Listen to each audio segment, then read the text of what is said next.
नमस्कार मंडळी, लक्ष्मीच्या पावलांनी या मालिकेचा येणारा भाग आपण पाहणार आहोत. तर मंडळी, कला ही आता तिच्या नवीन आयुष्याला सुरुवात करणार असते.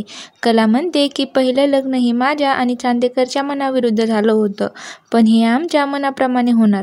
तर इकडे अद्वैतसुद्धा खूप खुश असतो. अद्वैत म्हणतो की खैरे आजपर्यंत माझ्या सुखदुःखामध्ये कधीही मला एकटं पडू दिलेलं नाही आहे, तर आता नंतर तुझ्यासोबत कायम असणार, तुझा हात कधीही सोडणार नाही.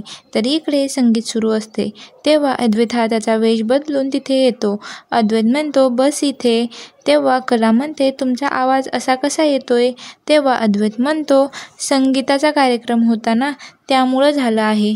तर तेव्हा कला हसून म्हणते तुमची स्टाईल मला खूप आवडली. तेव्हा अद्वैत म्हणतो आवडणारच की मिसेस खैरे. तेव्हा कलाला तर त्याचा आवाज ओळखू येतो. तर समोर येणाऱ्या भागामध्ये काय पाहायला मिळणार आहे हे पाहणं खूपच रंजक ठरणार आहे.